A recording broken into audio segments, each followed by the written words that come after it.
Bash of the Berlin is almost a week away. And I asked this question: does the Viper Randy Orton getting close to his Sweet 15? We'll ask that question and more here on the Heel of the Ring podcast. Awesome!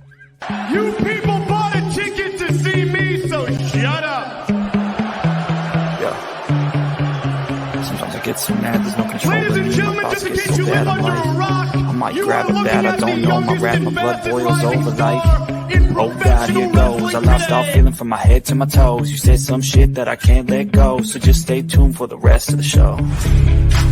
So have you ever felt betrayed? Switches how you see things, realize something needs change.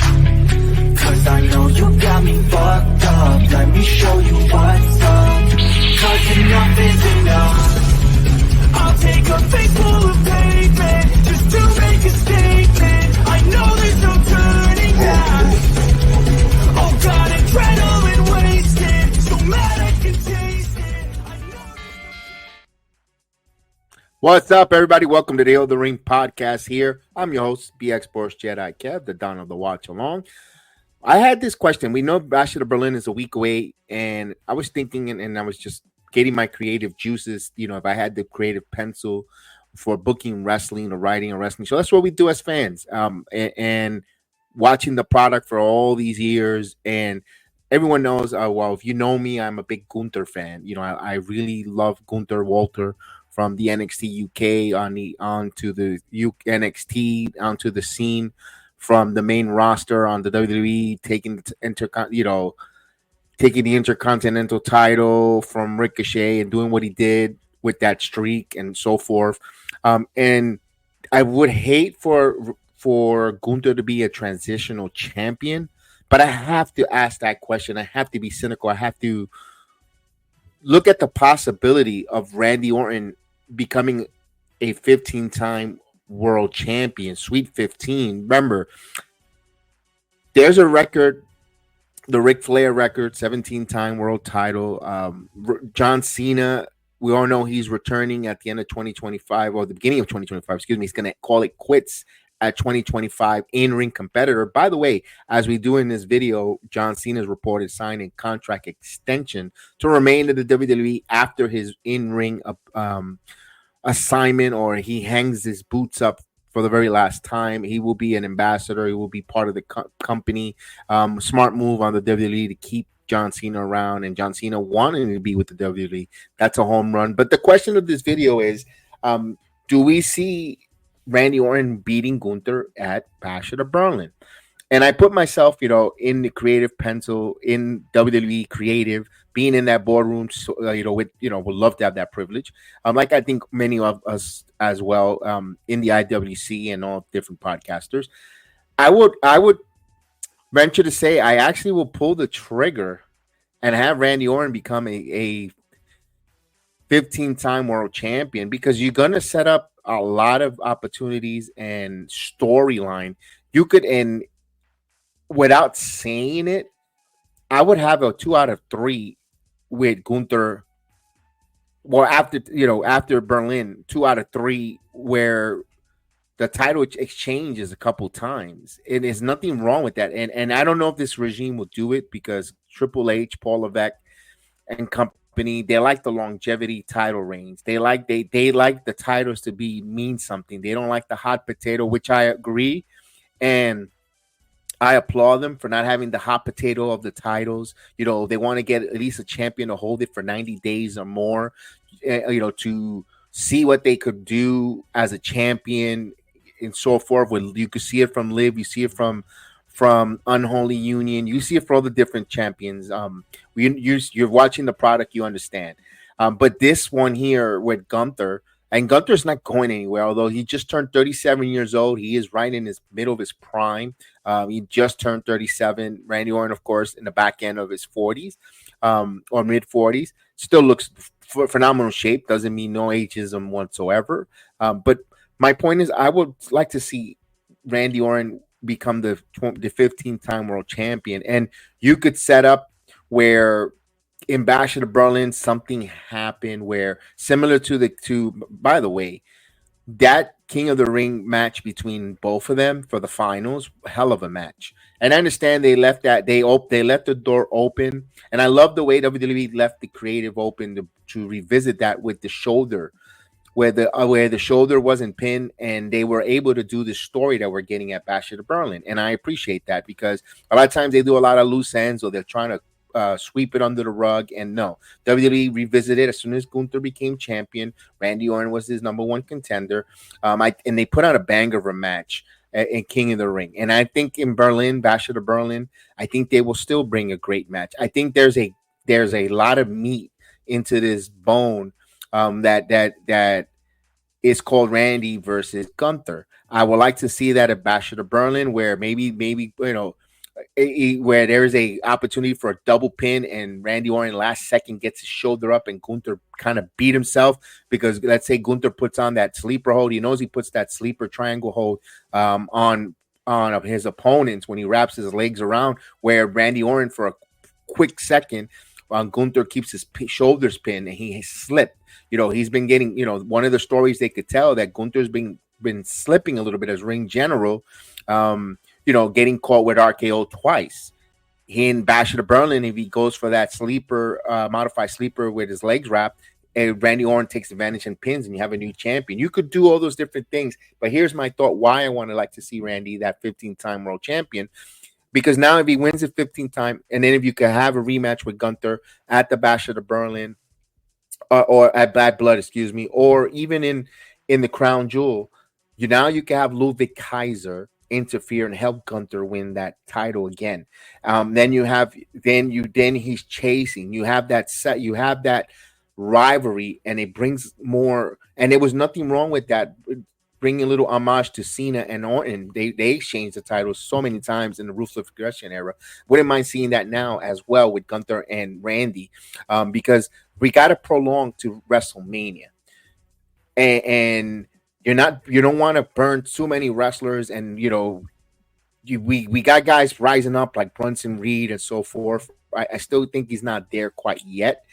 So I would like to see that series between back and forth, and it could come to a conclusion at the Survivor Series, where Imperium helps Imperium, or one half of the Imperium, because it's only Ludwig Kaiser, helps Gunther win that title either in Crown Jewel or in Bad Blood, either whichever one they want to go with, or even on a Monday Night Raw. And Randy goes, I want no outside interference. We're gonna go into War Games. We're gonna fight in the cage.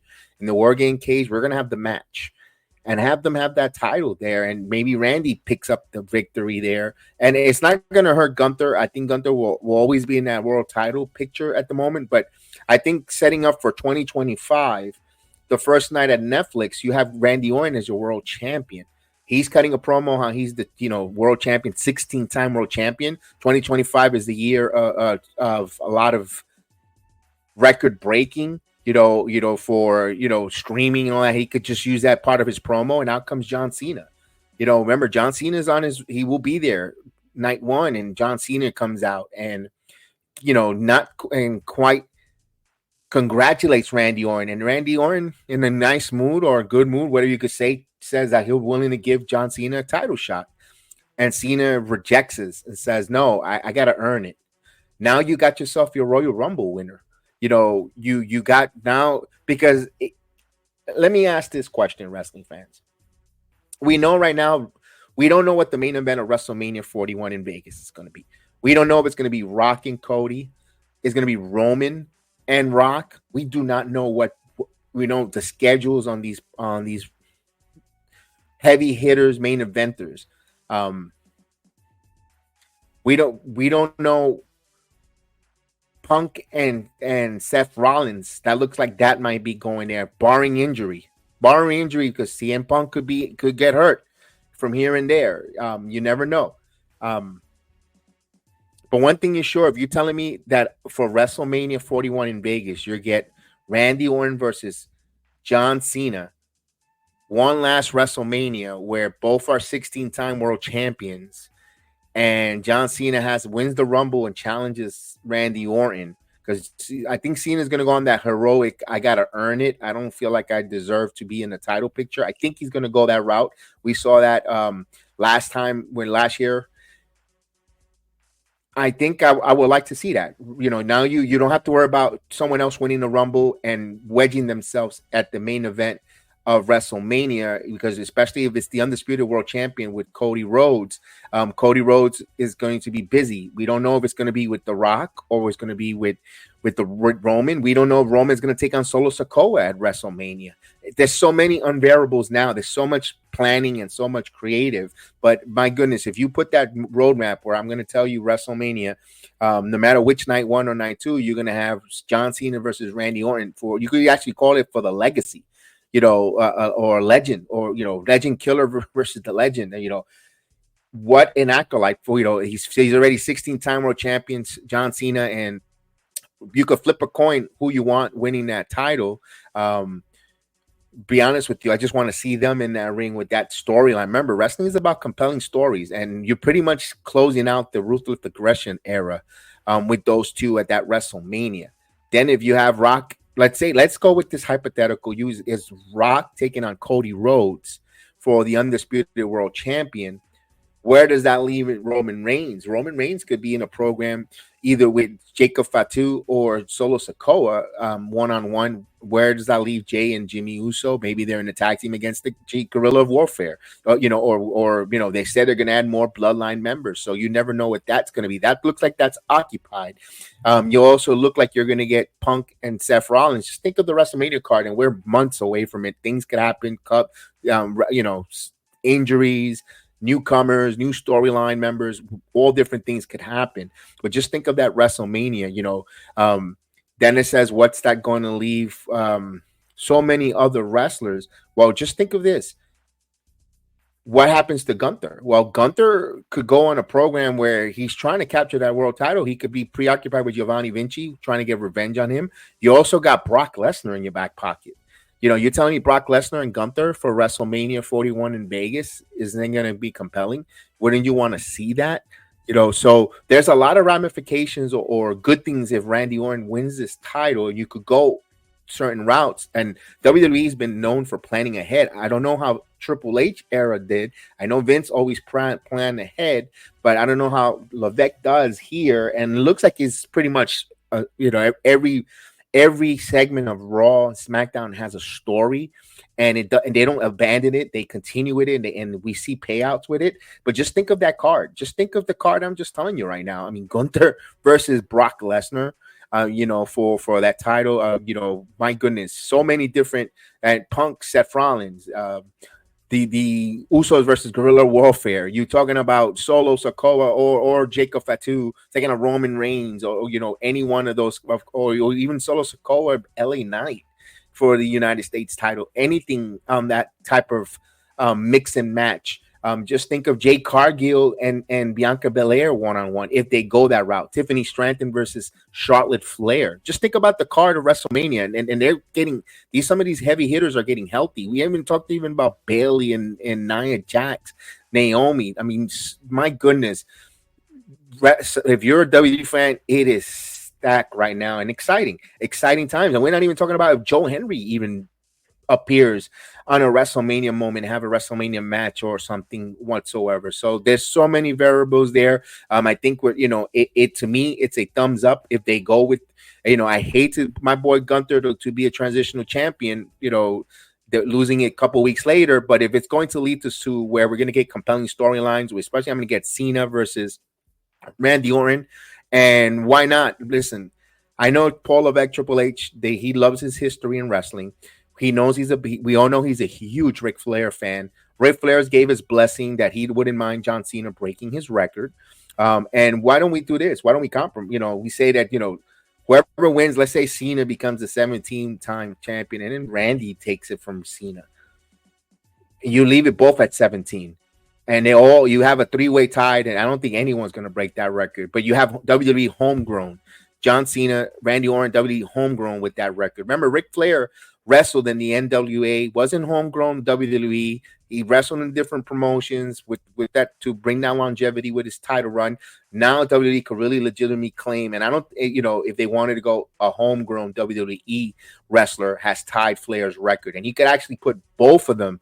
And talk about Mount Rushmore and a way to close out a career for John Cena and Randy Orton. You'll always have them synonymous together, especially just think about that years from now in the Hall of Fame.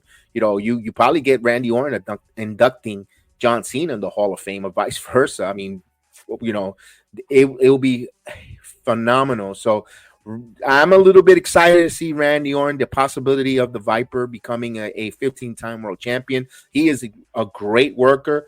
The one thing that concerns me about Randy Orton is his back and his health. Yes, he's been a lot of bumps and he has taken some few nicks and bruises. That back, when you have a bad back, you're fine, and then you could just wake up and just crawl out of bed in a totally pinched nerve, aggravated back. Also the traveling, going from city to city, different hotel beds, the airline, it's grueling on the body. But if Randy Orton is signed a 5-year deal, re-sign, and so did Cena, I don't think they're gonna go. I don't think Cena's gonna wrestle past this. He's gonna keep his word to his bond, but you're gonna keep Randy Orton for 5 more years. It'll be a phenomenal move for him to win that title and be a Sweet 15 and possibly get to that 17 plateau, that not plateau, but that benchmark that we all elusive would love to see him. What's your thoughts there? I would like to ask your comments. Please comment in the section. Let me know what you think. Would you like to see Randy Orton? Because listen, Randy Orton's accomplishments. He's a 2-time Royal Rumble winner, 2009 and 2017. He's a 2-time WrestleMania main eventer. Remember, he WrestleMania 25 and 30 he was in the main event. The Intercontinental Champion, United States Champion, 4-time tag team champion, and of course he won a couple of Slammies. So Randy Orton has done it all. Legacy, you could, some people might say Mount Rushmore type of wrestler, especially the different generations that you were born in. He might be your Mount Rushmore type of wrestler to watch and see him day in, day out. And some folks even say underappreciated Randy Orton, for not talked about immediately, like, oh my God, one of the top wrestlers. Randy Orton is one of the top heels champions of all time, if you ask me. He works, but right now he's embracing the babyface run, and I enjoying it. I'm liking it. I don't know if he's going to eventually turn on Cody Rhodes. I think everybody wants to see that, but we could wait for that. We don't have to rush it just yet, and we could prolong that with the John Cena, Randy Orton, and that they still could give you those type of matches. So again, I'm all for it. I want to hear your thoughts. I want to thank you for joining me here. I am BX Borgetta. We do the wrestling watch-alongs. We do all the different SmackDown, Raw, NXT, all the premium live events. We do, and TNA as well. So we ask you to join us, be part, let it hear our voice, and also help support our wrestling community. We have a nice wrestling community that we gather together and we come on each other's programs. You see D-Walk from NXT time, from the PUWF. That's the podcast for underappreciated wrestling fans. You find that on the Weekend Reaction, as well as Mr. Flint 810 YouTube channel. We also got our friends. Are you watching this? Are you seeing this? Miss Jazz Marie. And please check her out, as well as Hey Canary. Courtney, you see Courtney on Are You Seeing This Wrestling as well with Miss Jazz Marie, as well as Alex Coquito and the PUWF. I mentioned them earlier, but they have their wrestling talk with Mr. Joe Blanco. Don't forget, Misfit Nation has the Kayfabe Cartel. They do the Kayfabe Cartel. They talk wrestling. He has politics. So please check them out as well. Good friend there. The Run-In with our guy Mike 27. So check him out, the Run-In podcast, and Miss Marie Shadows on Square Circle Podcast YouTube channel. All that will be in the video description. Please support all our friends. Don't forget, Let Me Talk to You podcast with my guy J Movie Mania. Yes, indeed, in Cleveland. You see them. They are they're the cheering section of NXT on Tuesday nights. You see them there. When you see them, you know them. When you see their podcast and you see them cheering there, and they're the ones with the big chants in NXT, I want to give them a shout out. So definitely, please check them out. Support any way you can. One sub means a lot for all of us. A like button as well. Anything we could do to make the program absolutely better, please let us know. And we definitely love the feedback. We thank you guys for us. We're getting to the mission of 20,000 subscribers, so we want to continue to ask you to join us and be part of our wrestling community. Yeet. So we talk to you guys later. Peace out.